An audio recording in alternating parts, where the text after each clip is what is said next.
Welcome everyone to Griffith Industry Insights, where we bring the experience and insight of our community of mentors and industry partners to wherever you are and make career development learning accessible for all. My name is Nicole Graham, and I'm delighted to be with you to host our first Industry Insights for 2022, along with my wonderful colleague, Brita Crowley. Together, many of you know, we are Team Industry Mentoring. Brita is managing the technical side of things today, so let's just jump in. So we're really excited because not only is this our first session for 2022, but it's also the largest session that we've ever had. So clearly this topic, building for the Olympics, is a hot topic and one that people are really interested in at the moment. I will just take you through a little bit of housekeeping. So this session is being recorded. You would have seen a notification of that when you came in. You'll notice you won't be able to access your microphones, and you will also not be able to access your cameras.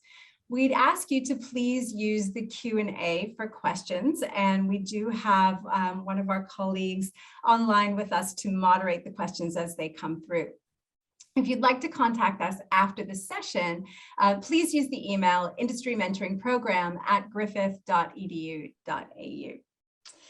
So just quickly, before we begin, I would like to advise that unfortunately, our scheduled moderator, Simon, was unable to be with us today. But thankfully, we are very lucky to have the wonderful Holly Rule with us. So thank you, Holly, for jumping in at the very last minute. For those who don't know Holly, she is one of Griffith's own. She's an established projects and events specialist whose work spans the corporate, community, and sporting sectors. Thanks, Holly. We're delighted to have you with us. I'll hand over to you. Thank you so much, Nicole. And yeah, thank you for having me here today. I'm really excited to introduce the panel that we have lined up today.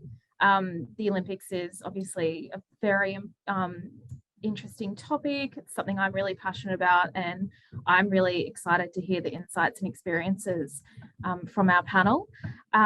So our panelists are heavy hitters in the infrastructure industry, and they've been chosen sort of due to their related experience, and for some of them, their previous games engagement as well.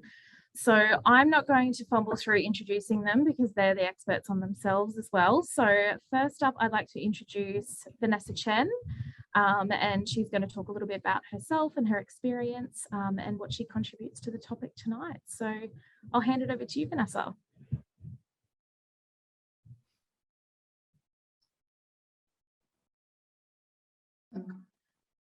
Good afternoon. Thank you for having me. My name is Vanessa Chan. I'm a manager in the integrated infrastructure team at PwC Australia. I have 5 years experience in the team. I'm currently also in the steering committee of the Emerging Professionals of Infrastructure Queensland as part of the Infrastructure Association of Queensland task force. So my background, I also have a Bachelor of Architectural Design, as well as a Masters of Commerce majoring in Accounting and Finance, as well as a CPA qualification. So happy to take questions throughout from Holly or at the end as well.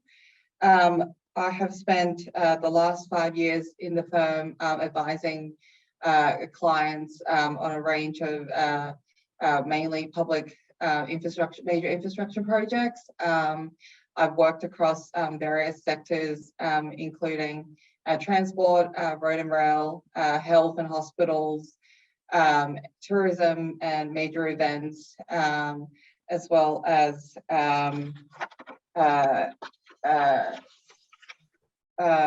water, renewable, and so forth. Sorry, just realized if we can please go on to the next page.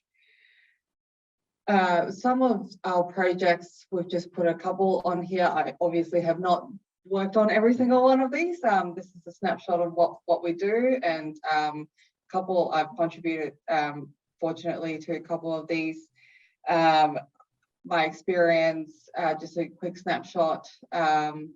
I've spent a lot of time in working on developing business cases, starting from visioning, strategic work, into financial, commercial modeling, economics modeling, market and stakeholder engagement, procurement and transaction support, tender evaluation, project and contract management. So that's the core scope of what we do, and working across all areas of Queensland, as you can see.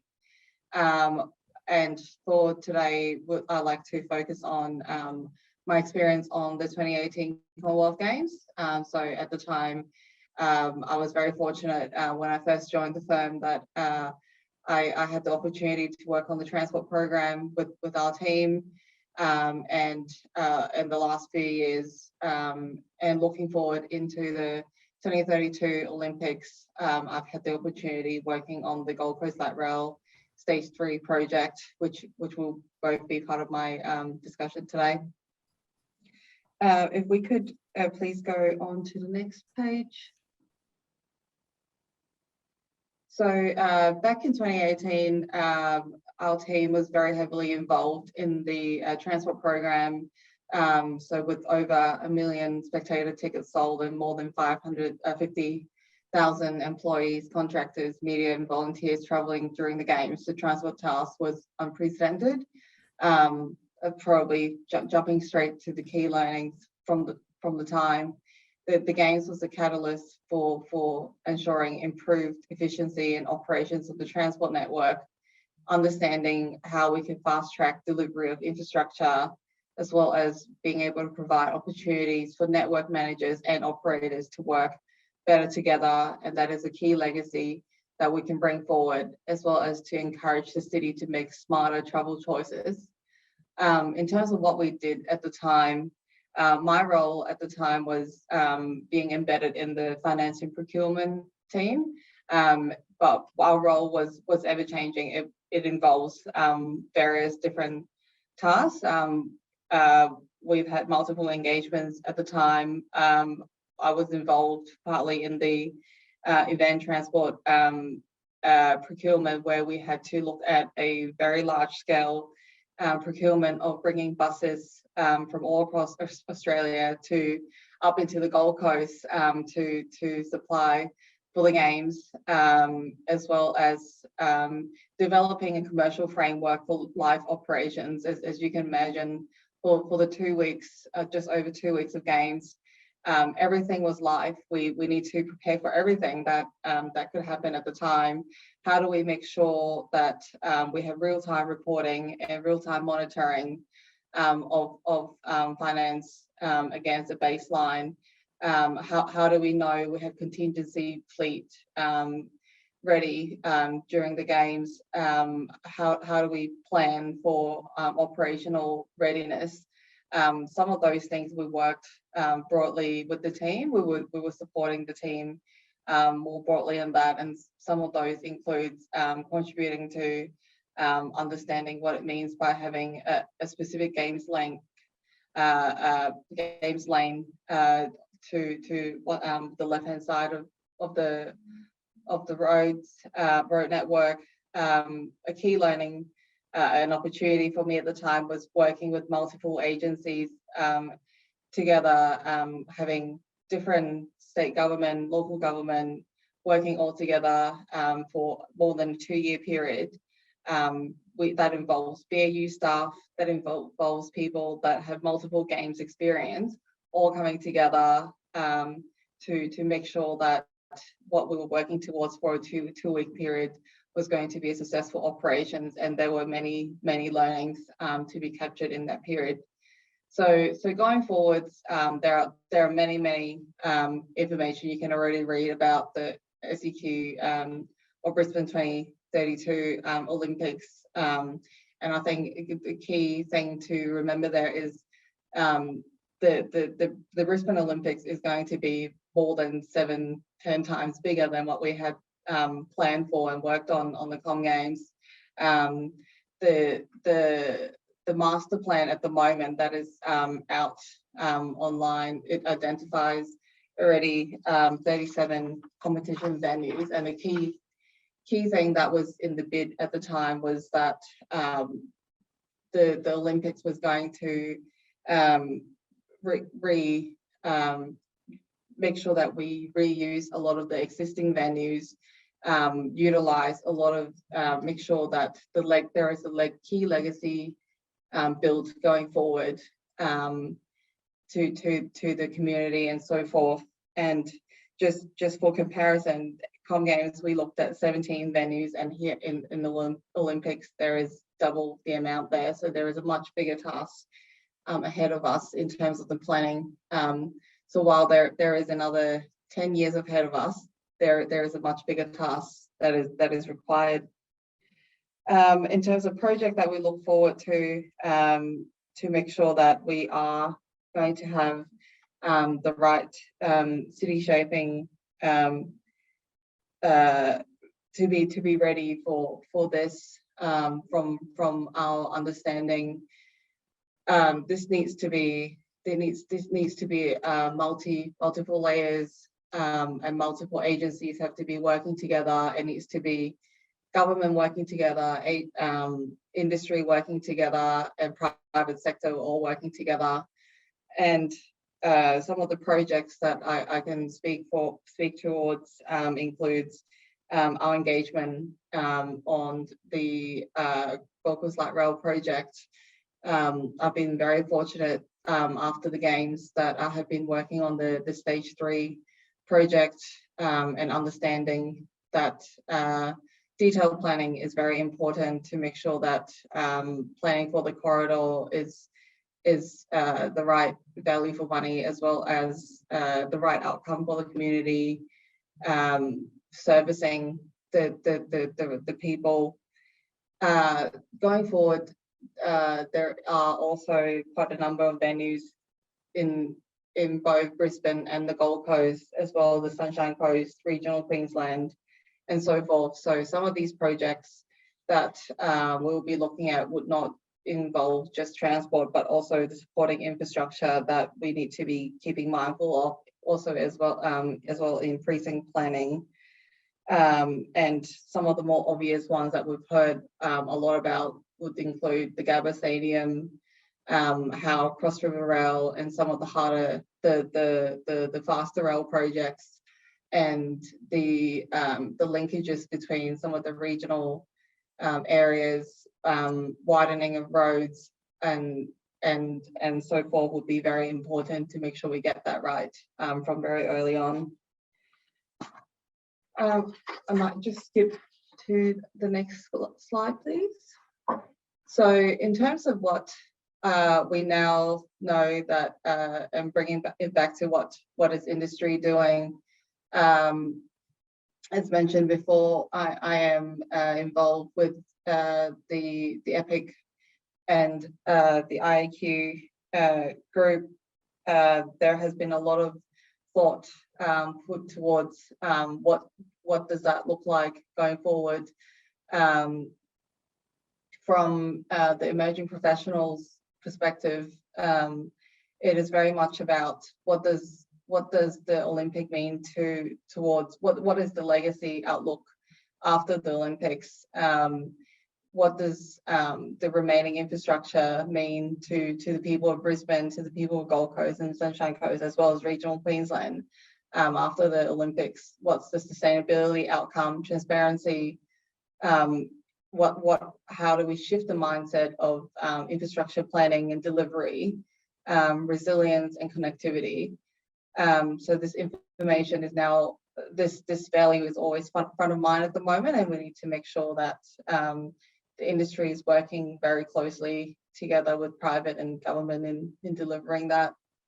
There are also multiple task forces, as we know about, that are being set up, such as the one that is set up in at IAQ, focus on, sorry, I'm just shifting my box to the left. IAQ focus on working with government and other industry bodies to make sure that the industry can coordinate a collective approach to help deliver on the promise of the game and create a long-term legacy, making sure the benefits flow from the event itself, and it is a catalyst for the state to continue to activate infrastructure that would enable equitable living going forward.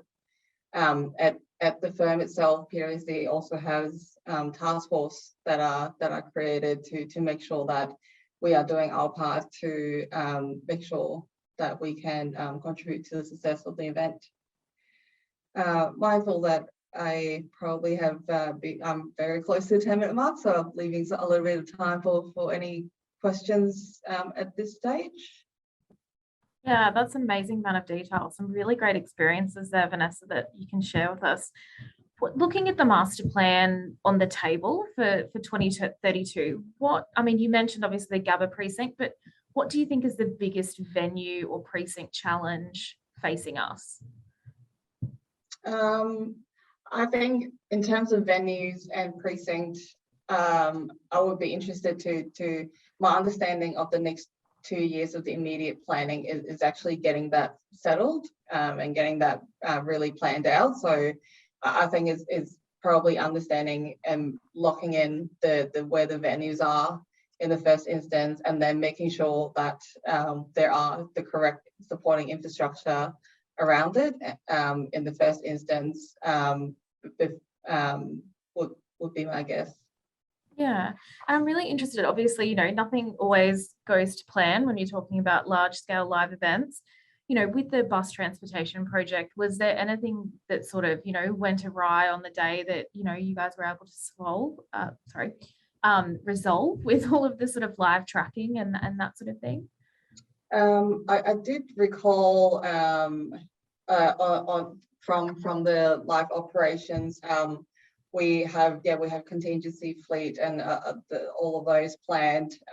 We have accessible buses and so forth. But at the end, we had to actually do a rapid procurement to make sure we actually had more accessible taxis, because while there were enough number of buses, we actually needed more taxis because there were more areas that we needed to surface as well for the accessible people as well. So there are always going to be last minute changes. We can plan for as much as we can, but we need to make sure there are the right people in the room as well. And that was why it was very important that having multiple agencies working in the same area or all in the same room, having all the decision makers in the same room was very important for that. Yeah, great advice. And I suppose for our aspiring professionals, what's sort of your advice for breaking into the industry? I think I've always thought about this, and I don't think there is a specific degree that we look for at the moment, or a specific skill. I think it's having an open mindset and eagerness to learn. At the moment, there is a lot going on, and a lot of work in the industry. If this is an industry that you're curious about, and there is a specific sector that you're curious about, I think we're always open for people to come forward. Yeah, amazing. Thanks so much, Vanessa. We'll leave it there with Vanessa for now, but there will be room for questions to the whole panel towards the end of the presentation. So I'm going to turn it over to Steve now, Steve Grimes. So Steve is our Director of Major Projects and Planning here at Griffith University. He has, just a few small projects on the go at once at the moment. So yeah, Steve, I'd love you to introduce yourself to the group and take us through some of your experiences. Okay, thanks, Holly. And look, firstly, apologies for my casual attire and the disco ball in the background behind me. I promise there won't be music come on as I work my way through, but yeah, I'm just working from home today. So look, probably first thing for me, I'm the Director of Major Projects. I've been with Griffith for about 2 years now. And look, I guess as Holly's alluded to, our group's looking after some of the major capital buildings that are going to be delivered by the university over the next sort of 5 to 7 years. So look, my background, I graduated as a civil engineer, not from Griffith, but from University of Queensland back in 1986, which seems like an absolute age ago now. So I spent probably the early years of my career working for a consulting engineering firm before sort of moving into property development after a few years.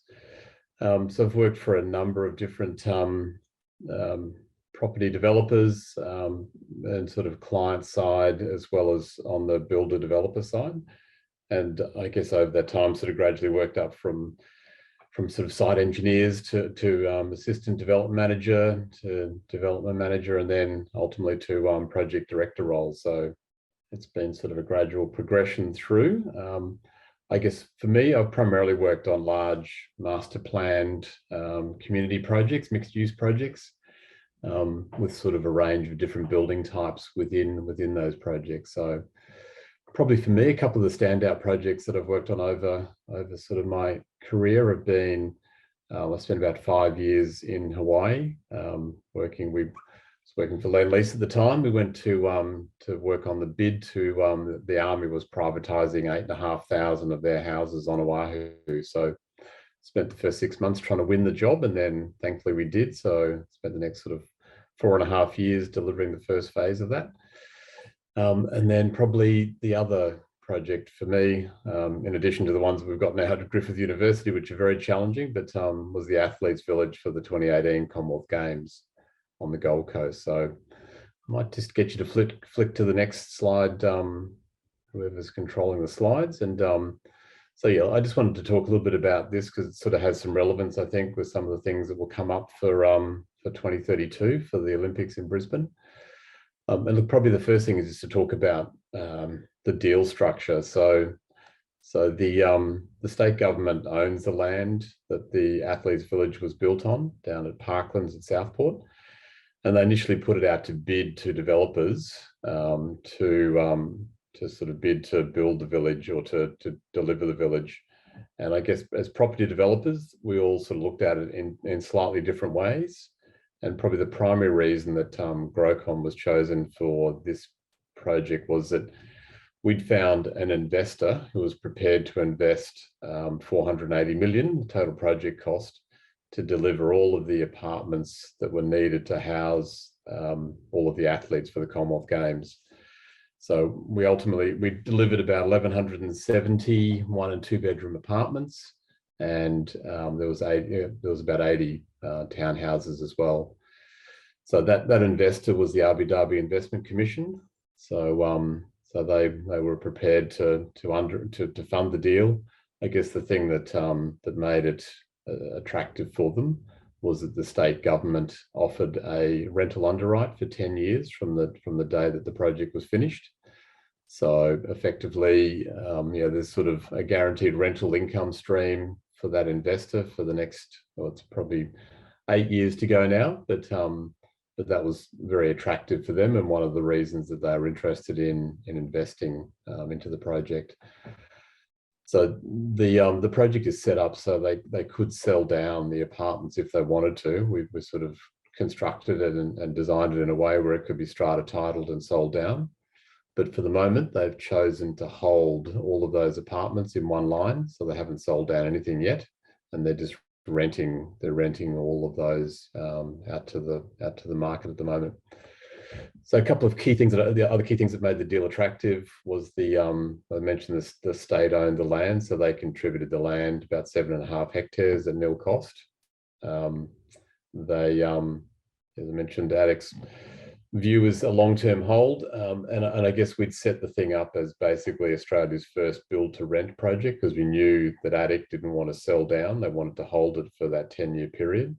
So build-to-rent is very topical in the sort of development world at the moment. There's lots of developers getting into build-to-rent, which is, for those who aren't familiar with that term, it's really rather than building a block of apartments and selling them to investors or owner occupiers, the actual developer holds onto those units and rents them out for over a long term. So most of the developers that are doing those build to rent projects at the moment are probably only looking at sort of 250 to 300 apartments in one building. So this is a pretty bold venture that we've gone with here, where we've gone for sort of over 1,200 units. So we had to take a pretty big breath because Grocon took some risk in this, but also so did the investor. So look, that probably just gives you sort of a bit of a flavour of the deal structure, and why I guess the sort of key advantage of this structure for the state government was that they weren't having to invest that $480 million themselves to build the project. That was all being privately funded. All they've had to do is provide a rental underwrite for 10 years. And really that's a top up, not sort of providing all of the funds, but if the rental income stream falls below a certain level, the state government tops it up. So a much lower cost to the state government, and enabled them to deliver a fully, a brand new village for all the athletes. So probably if we just go to the next slide, please. So look at just sort of getting into some of the key sort of features of this project. So mentioned before, a state government owned land, so they were able to create a priority development area over the site. And what that essentially means is that rather than going through the council development approval processes, it's a much more streamlined process. The state government, through their Economic Development Queensland arm, is effectively the planning authority, and they have a much more streamlined process. So that as a developer, that's very attractive because you're not sort of caught up going backs and forwards with sort of various council and government agencies through a typical council approval process. So the other thing that we did, because the Commonwealth Games and Olympics is slightly different in that they have the Olympics competition is held separately to the able-bodied athletes. Commonwealth Games, it's all held together, so they are there for the same week and a half, and they need to be accommodated in sort of purpose-designed units. So about 10% of those apartments and some of the townhouses were designed specifically to cater for people with disabilities. So that was probably something that's a bit different to other athletes' villages that have been delivered. One of the key things we wanted to achieve for this project was its sustainability ratings, and there were some provisions from the state government as part of the bid process that we needed to meet, but we decided we'd try and exceed that. So we are actually able to achieve a 6-star Green Star rating under the Green Building Council of Australia's community rating tool. So one of the only master plan communities in Australia at the time that had been able to achieve that. And so that was done through a number of different ways. We spent, and that's the sort of image you can see in front of you at the moment is a stormwater retention feature, even though it sort of looks a bit different to that, but essentially that's taking all the stormwater from the site and upstream of the site as well, and running it through a number of bioretention basins, and effectively, the stormwater that comes out the other end of this project was much cleaner than what comes in at the other end. We also replanted over 100,000 trees back into the site. So when we got it, it was pretty much there was almost no trees at all across the site. So that was a key part of our landscaping design, was to put back in a lot more vegetation. And I guess sort of the other sort of key component was sort of looking at the type of materials that we used, and trying to find components, I guess, that sort of had better longevity outcomes. Another key feature of the village, as I mentioned, sort of the disabled athletes were there at the same time. So the site, when we got it, had about 15 to 20 meters of fall across it. So we spent a lot of time on bulk earthworks, getting all of the cut and fill across the site right, so that all of our roads, we could achieve footpath grades of the 1 to 14 requirements to ensure that wheelchairs could access all parts of the site. We also, in installed a changing places facility. That was one of the first in Southeast Queensland, and an embedded energy network. So look, they're probably the key things. I might just move on to the next slide. So look, I guess just sort of, I don't want to steal Kira's thunder because she covers a bit more of this, but there's some of the things I think that we need to consider for 2032. And there's maybe some opportunities for Griffith here. Yeah, we did very well at the last Olympic Games with our athletes. So there's potentially opportunity with sporting facilities that may not have been sort of locked in yet, that we might have some opportunities to see whether we could accommodate any of those. And also some of the organisational bodies, will want to relocate to Brisbane over the next sort of few years to get themselves based here. So there may be opportunities there.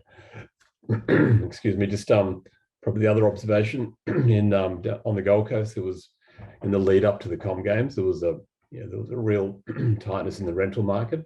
So we're already seeing that with with COVID and other things at the moment. So that's only going to get tighter. Another key observation, I think, was business owners. They'll need to think about sporting tourists are very different to recreational tourists and the way they spend. So businesses will need to sort of give that some consideration as to how they think about that for the couple of weeks that the Olympics is on here. And Vanessa sort of touched on it, but the legacy. What legacy will this event leave for Brisbane? Unfortunately for the Gold Coast with the Com Games, they haven't really had a chance to build on that. So COVID hit sort of a year after, or a year and a bit after that. Event was on, so they probably missed a little bit of the opportunity that event would bring. But hopefully we don't have those sort of similar challenges with Brisbane, and we can really capitalise on the Olympics. So look, that's probably it for me. I'll stop there. Thanks so much, Steve. Just probably one question before we get to Kira. Sort of, what were the, if you could pick one biggest challenge that you had building the Athletes Village, what do you think it was? Time. So, we built those 1,200 apartments in less than 2 years. So, yeah, wow. Which was just a crazy, a crazy thing to try and do. So, yeah, I think we've got 10 years, before 2032. We need to make the most of that time, because the last thing I want to be doing is trying to squeeze things in at the end. So, yeah. Yeah. No, that's great advice. Thank you so much. So I'm going to pass over to Kira now. So Kira is a senior project manager here in the major projects and planning team, and works alongside Steve. And I will let Kira tell you a little bit more about herself. Thanks, Holly. So yeah, as Holly said, I work here at Griffith and Steve's team, and I was primarily hired about a year ago to work on the Nathan campus redevelopment and primarily the new building here at Nathan. But I've become a little bit of a jack of all trades for Steve's team, and I work across a few other very exciting projects in our team. If you just want to go to the next slide, it kind of gives you a very quick snapshot and overview of my life since I sort of graduated high school. So I didn't grow up here, which you might get from my accent. I grew up in Canada, and university is very different over there. I went to the University of Ottawa, and I actually studied commerce, accounting, and international business, which is quite different to where I ended up in life. I started my career in administration effectively because I was here in Australia and I didn't know what I wanted to do or how, where I wanted to work in the industry. I knew I wanted to work in a bit of a project environment, but that's sort of all I knew. After that, I landed a job out of that recruitment company. I'm working for a project management consultancy, and I guess in some ways the rest is history. So I've spent the majority of my career here in client side consulting and working directly for clients, delivering projects. So when I say delivering, the majority of my experience has been spent in the design and construction and the close of construction. So I don't have a lot of experience in the forward planning space. So I've developed a little bit of a reputation for myself for delivery, I suppose. So if you just go to the next slide.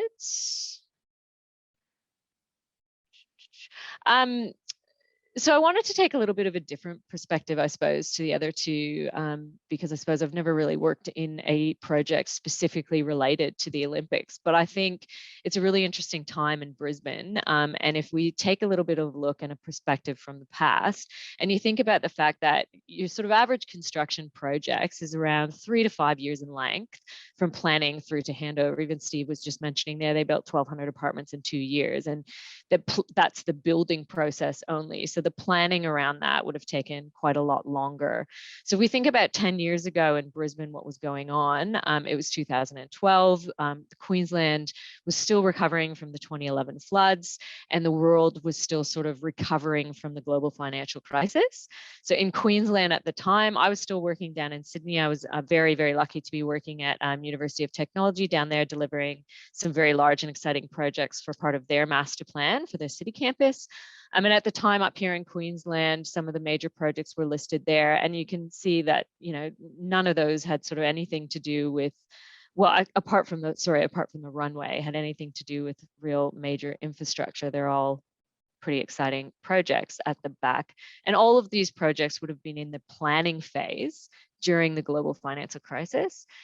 And at the same time of this was going on, there were a lot of exciting projects in the planning process that you wouldn't have seen the cranes in the sky for, that maybe weren't even in the news yet. So some of those projects listed there are quite large projects, and some of them are still under construction today, including West Village, the new hospital at Tweed Valley, and parts of Preston Quarter and Brisbane Quarter. So at the exact same time all of this was going on, state development, and think as well, at the time we were just coming out of the floods, it was still coming out of global financial crisis, and State Development Queensland at that time announced this massive competition that would be run inviting the private sector to sort of master plan and redevelop and commercialize a big piece of the Brisbane CBD and riverfront. And you kind of can't see the bottom of my slide there, but that was Queen's Wharf. So if you think about it that way, Queen's Wharf is still very much under construction at the moment, and that was 10 years ago.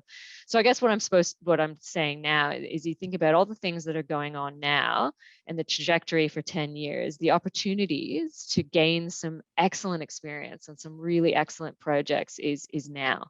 So if you just go to the next slide.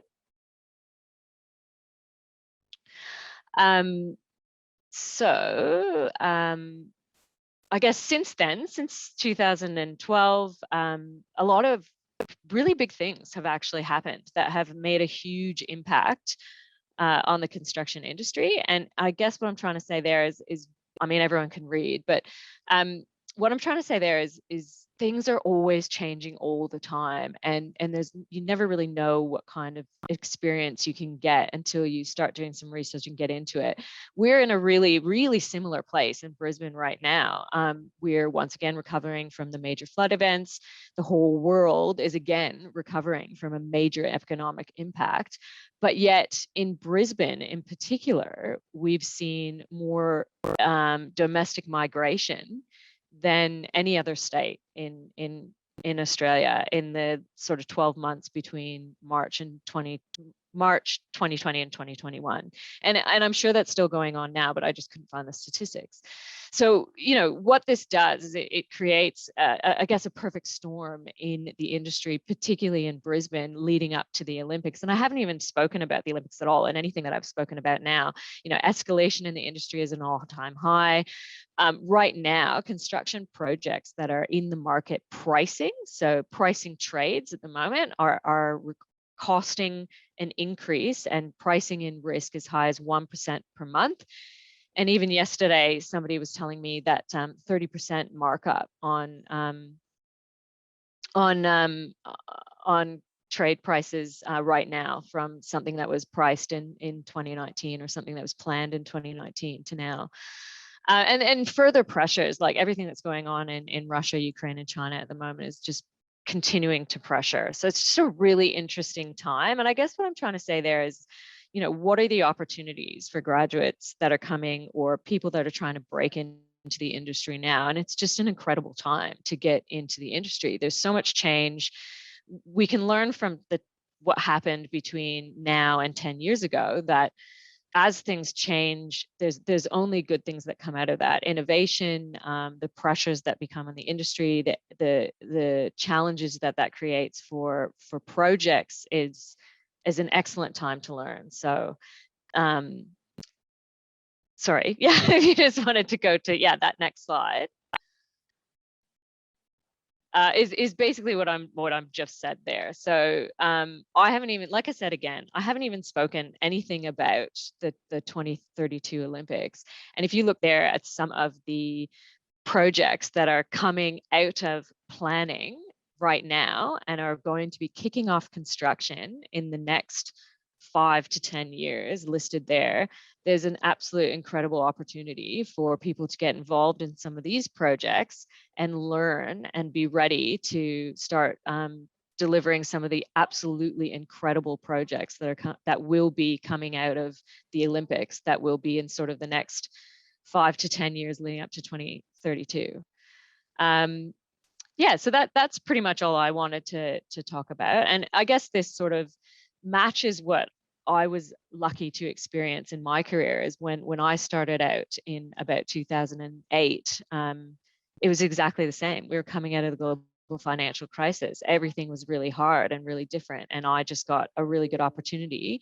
I found an excellent mentor, a couple of excellent mentors who taught me everything I know.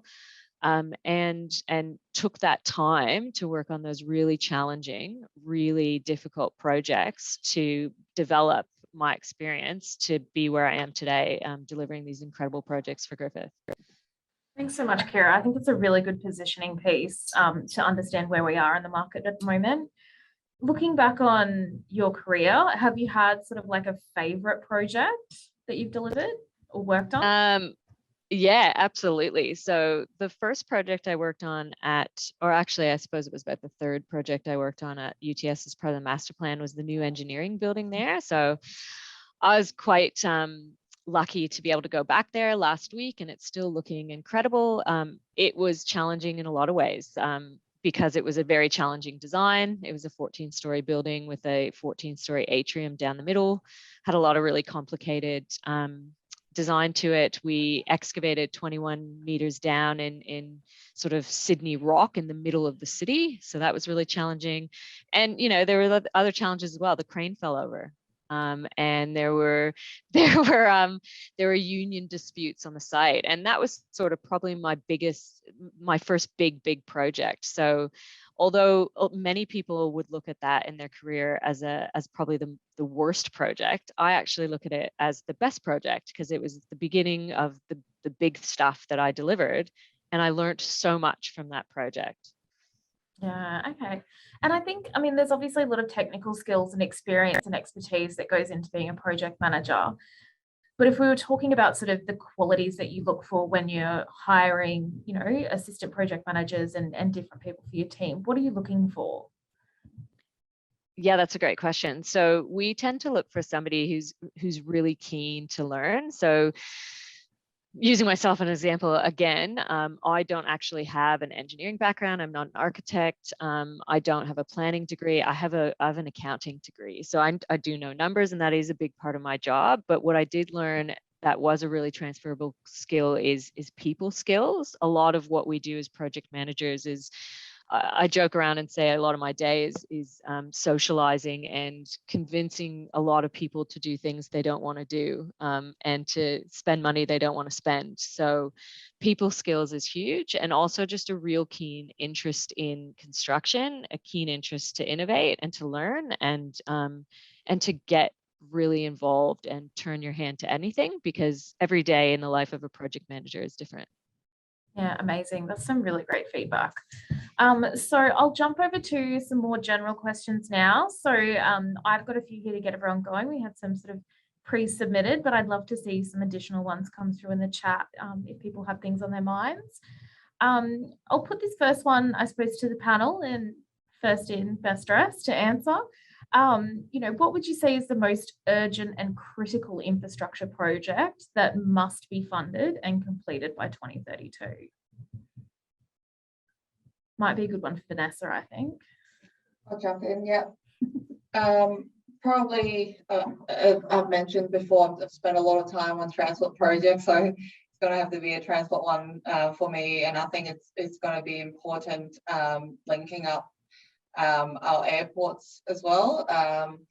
During the Commonwealth Games, our heavy rail came about every 6 to 8 minutes during the peak hours, and that's going to have to be at least matching that during the Olympics, and it's going to have to happen in all different directions, linking up the venues. So at the moment, our heavy rail only goes up to the Brisbane airport and stops at the Varsity Lakes. So we're going to need transport connections to go down to the Gold Coast airport, whether that be a heavy rail connection or light rail connection or both. In my opinion, we might even need both of that. That would be very important, as well as, yeah, I think I mentioned before, road expansions and all heavy rail expansions up to Sunshine Coast and linking up the venues. That will be very important in my view. Yeah. And Crossrail Rail and Brisbane Metro is a good start, but we need to continue building on that very soon.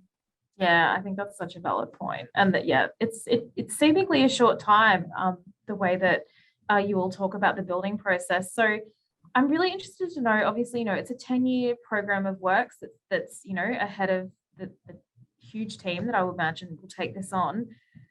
Steve, probably your insight here would be great. Like, how do you manage quality and assurances across the lifespan of such a long-term project?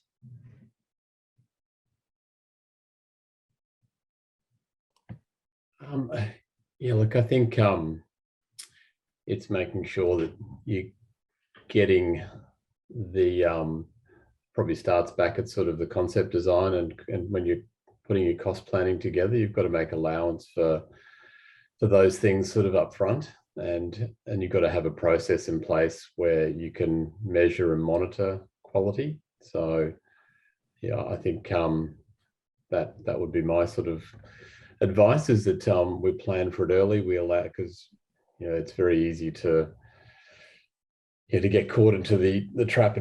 We've got a budget, we're trying to meet it, and invariably projects look at sort of ways of cutting costs to bring it back to budget. And when that happens, quality is probably one of the first things that goes out the door. Or you're looking for sort of alternative products, I should say, rather than quality. But yeah, it's about taking that long-term view, because it's cheap, as we all know, it's cheaper to put something in the short term, but it's taking a longer-term view as to making sure that will stand the test of time. Yeah, really good. So probably one, Kira, you might be able to help with. I know we just sort of touched on what kind of skills you look for in a project manager, but what sort of qualifications do you think would put students in the best position as graduates to sort of capitalize on all of the opportunities that are going to arise in the industry? Well, I probably am shooting myself in the foot here because it's not my personal background, but look, I think construction management is an excellent degree at the moment. That there's a lot of excellent people coming out of that, and builders tend to snap up those graduates really quickly. But I think there's a lot of merit in those technical skills coming across to our side, which is client side. So we're managing on the client side. To be honest, I don't think, I think there is a lot of place for engineers. I think where the engineers and architects would be best placed in a program of works like this is actually doing what they studied to do. So engineering and being an architect. I would like to see a little bit more people coming out of business backgrounds coming into our side of things, because so much of what we do, so business, it's communication, because that's so much of what we do. It's really just managing people and managing the flow of information and managing budgets and the rest of the technical stuff. I mean, to be honest, we hire engineers and we hire architects. I'm not here to engineer a building, and the technical side of building and design and will come with experience. Yeah, amazing. I've actually there's a question in the chat here from Holly as well. And I think, Kira, you'd be probably a good place to answer this one. So how do you measure the results of your infrastructure projects that you've delivered? The biggest thing for me is end user satisfaction. So much of what I do as a client side project manager is engagement and ensuring that during the design process, your stakeholders are completely engaged and involved and informed. We do a lot of things here around experience and human-centered design and tertiary education, and it's so important because what's the point in building a beautiful building that has incredible architecture and outstanding engineering and amazing sustainability aspects if nobody wants to come and use it? Yeah, really good point. Vanessa, would you mind walking us through the phases of the infrastructure ramp up between now and the games, and what, you mentioned the road infrastructure will need to be first, and that's going to be really important. What is the very, I suppose, a quick run through of the process? Yeah, for sure. Probably just before that, Craig can add to the last one just a little bit as well, if that's okay. Another key thing that we do, even in the planning phase and the start of delivery phase, is to make sure there is a clear benefits management plan as well, and hopefully people actually do measure those at the end of process and projects as well, back against those. And at the end of Com Games, we try to have lessons learned processes tracking back to those benefits matrix, and that's one way that we measure success of infrastructure projects as well.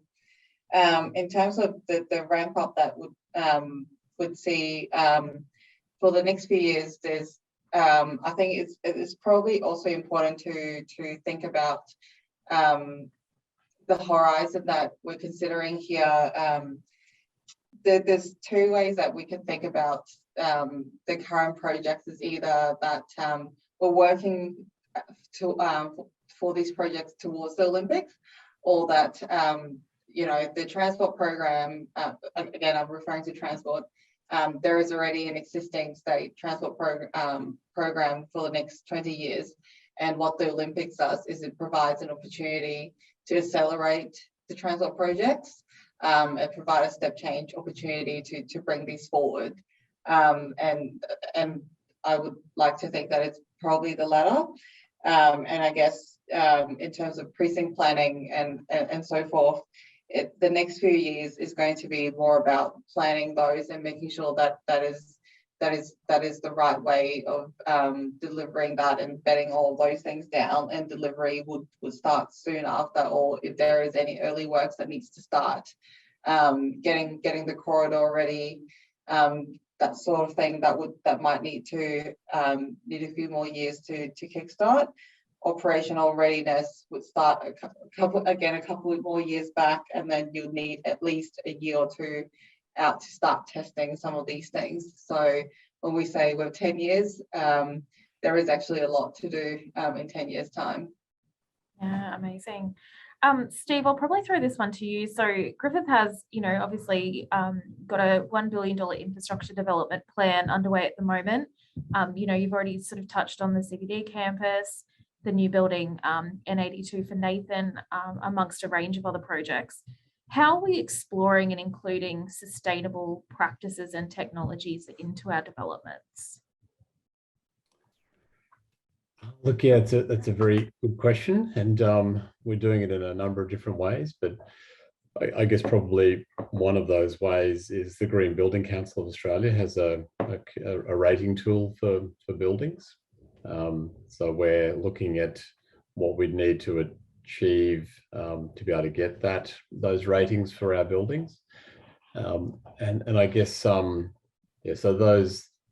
those tools I guess set the parameters of the sorts of things you need to do in a building to be able to achieve a more sustainable building. So they're looking at ways to reduce energy in the building. They force you to think about how you can reduce embodied carbon in the building as well. So that's a big thing going forward, that traditionally we've used concrete and and steel reinforcement is sort of a primary construction method. They are actually quite hungry in terms of using carbon to produce those materials. So that's certainly something we're looking at for our new buildings going forward, is what type of construction techniques can we use to try and reduce embodied carbon in the building. So that starts at the concept stage. Again, I don't like to keep bringing up cost, but it's something we need to think about in the early stages as we're planning these buildings, that these things don't come at zero cost. Whilst they might make the building more sustainable in the longer term, they do come at a cost in the shorter term. So that's something that Kira and I are looking at as we're putting our project budgets together. We're making allowances for what these initiatives need to be to go into our buildings. So yeah, there are probably a couple of thoughts on how we're dealing with that. Yeah, awesome. I'll throw over to Kira as well, because I understand you've recently been to the Green Building Council Transform Conference. Definitely interested to understand any sort of emerging sustainability trends or technologies that you were able to witness at that conference. Yeah, so probably the biggest thing was talked about, and a common theme throughout that whole conference was this embodied carbon. And when we talk about sustainability and the 17 UN SDG goals, which the tool from the Green Building Council now aligns to. So they're releasing a new tool in the beginning of 2022, which aligns more directly to those goals. And it's this embodied carbon piece that is difficult in Australia because we simply don't have as much infrastructure for doing things like handling our waste in ways that other countries can, and particularly in Queensland. And we also don't have local, being an island country, we don't have local or close access to the materials, the building materials that we would need to implement into our buildings to reduce that embodied carbon. So for example, a lot of the times you're looking at using timber in lieu of concrete and steel to reduce the embodied carbon in your building structure. We don't produce enough timber in Australia for that to work without bringing some of that timber in from overseas on a ship or on a plane, which obviously, if you think about that, that's not necessarily reducing the embodied carbon. So there was a lot of questions and a lot of discussion at the conference around that. And I think what it's going to do is it's really pushing the industry to rethink and innovate the supply chain.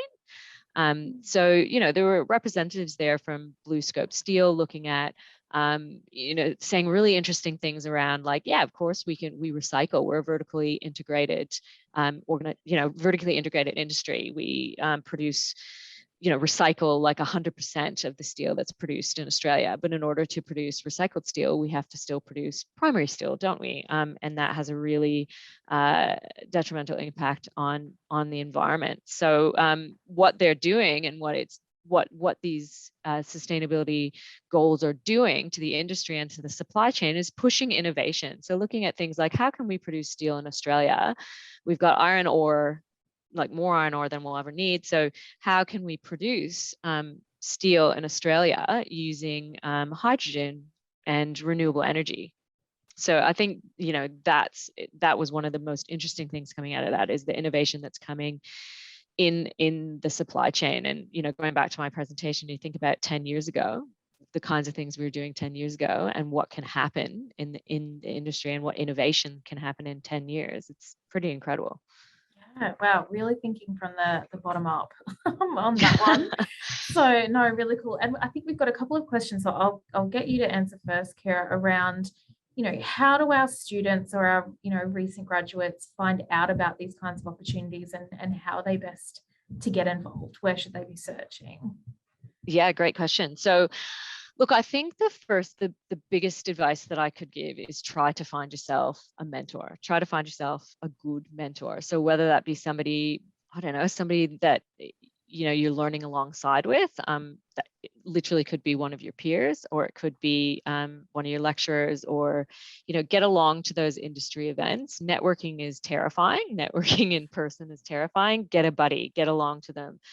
go to the ones in particular that are presenting things about what is emerging in the industry. So Property Council have an amazing raft of events that they host all the time. Community for Brisbane is another good one. Women in Design and Construction is a great one. They all have all of these events where you can go along, not only go along and learn about what's happening in the industry, but also, especially if you take a buddy along with you, if you're not comfortable just randomly walking up to people, meeting people who are in the industry and then finding out what's going on that way. So that's probably, I was really lucky in my career to have a couple of excellent mentors. And that was definitely how I found out what was going on, and still how I find out what's going on today. Yeah, awesome. Vanessa, I'll probably use the same question to you. You know, what advice would you give? I definitely agree with what Kira is saying. I've definitely really valued a lot of my time from networking as well, and meeting other like-minded people. I think I mentioned before I have a CPA, and so through that I've met a lot of people from the accounting industry, and then through that I learned a lot about what other accountants can do, what other and then I found out more about Epic, and then that's when I found out more about how are the other engineers get involved in projects, how do the lawyers get involved in projects, how do other project managers and contract managers get involved in projects, and it's very interesting, and that's how I stay involved in the steering committee at the moment. But I still remember my first event going back into Epic. We were at the Cross River Rail Experience Centre, just doing a site visit, and then we all sat down, had a quick 10 minutes, just all sitting down, having a session, talk about what are your thoughts on green bridges, and everyone in the room knows about green bridges, and we had a really meaningful conversation about it. And I think being surrounded by people that are like-minded, have common interests, really are able to build and broaden your horizon in understanding more about the industry. Definitely agree with looking out more into, you know, what are some of the groups that could that is something that are aligned with your interest, and that's definitely a good first step, I would say. Yeah, awesome. You might be able to help with our next question as well. We've got one here in the chat.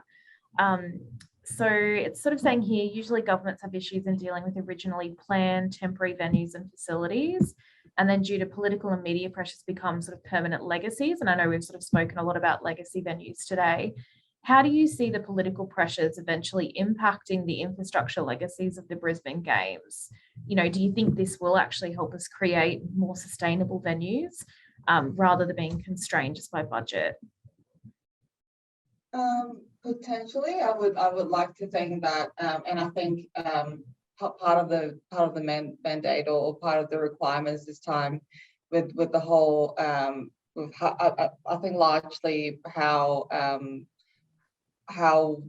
we have how we are the preferred of the 2032 Olympics is our bit in saying that we are reutilizing a lot of our existing venue, but also at the same time, you know, we are trying to focus on making sure that we are creating the right outcome for communities and so forth. So hopefully that is something that could be worked on this time, and having the time to make sure that we are consulting not just within government, and spending the time to go and consult with communities, community group, and so forth. That will be very important to inform the right decision making. Yeah, awesome. So we've probably got time. I've got one question that I'm going to get everyone on the panel to answer. So Vanessa, I'll start with you since I've already got you on the screen. So if you had one piece of advice for your younger self, what would it be? I think not be afraid to take up any opportunities. I've always thought that there's no experience that is bad experience. There's definitely you know, there's definitely going to be projects that might be a bit more difficult and so forth, but I don't think anything is ever going to be straightforward. There's always going to be learning from everything. You know, if there's no straight path that you can currently see towards what your goals at the moment, if you're not unsure about where you want to land in a couple of years, just take the first step, and I'm sure you will find out on the way. Yeah, that's great advice. That definitely really resonates with sort of how I started my career. Steve, I'll ask you the same question. You know, what's one piece of advice that you'd love to give your younger self? Well, look, for me, I think it would be taking time to understand the detail before I make a decision. So I think I look back on all the sort of mistakes I've made. It's because I've rushed through something and thought I understood it, but hadn't taken the time to really dig into the details. That's probably one that I've learned over the years. Yeah, awesome. And yeah, Kira, you're last up. So obviously, yeah, what's your one piece of advice? I think it would be no one is an expert. So everyone, particularly I think in this industry, in construction, everyone has their different knowledge bases. So yeah, I think that would be my biggest advice to myself, is stop trying to be an expert, because you'll never get there. You're always going to be learning. There's always change. There's always something to learn, and there's always something to learn from somebody else. Yeah, amazing. Really good feedback. I know I've certainly learned a lot tonight. And I continue to learn from Steve and Kira daily, which I'm really appreciative for here at Griffith. So I just want to thank our panelists today. Thank you so much for your time. You obviously have very busy schedules, building amazing pieces of infrastructure for our community. I'm sure the audience has taken away some really great insights there about how to crack into the industry, you know, what's happening in the future, and where this is all going. And yeah, I mean, I heard we were very popular tonight, so I'm sure you'll all get the call up to come and present again in the future. So on that note, I will hand it back to the team from Griffith to wrap up. But yeah, thanks for having me, and thank you for all joining us tonight. Thank you so much, Holly, and thank you to our panel. I learned heaps, you know, sitting here quietly and listening to you all speak. Many different perspectives that we canvassed tonight, and so much wisdom, both in your insights into the industry and also in the advice that you would give to your younger selves. So I'll just take a moment before we wrap up and promote our upcoming Industry Insights events. So we'll be doing these monthly. So the next one will be May. Topics that we have coming up include tourism, nursing, smart cities, and volunteering. We are always interested to hear from you about what you would like to explore. So if you have topic contributions or ideas, then please email us. You can also catch up on previous sessions on our website. So we pack a lot of wisdom into an hour or into an hour and 15 minutes, and you'll find lots to learn on all kinds of topics relevant to your career. And I would be remiss if I signed off without promoting the Griffith Industry Mentoring Program, especially hearing from Kira how pivotal mentors were to your own career development. You can get a mentor of your own in the Griffith Industry Mentoring Program if you're a student or a recent graduate of the university. Our registrations are open now for trimester 2, and you can email us or visit our website for more information. Thank you so much to all of you. Thank you to everyone attended. I hope you all learned as much as I did, and enjoy your evening.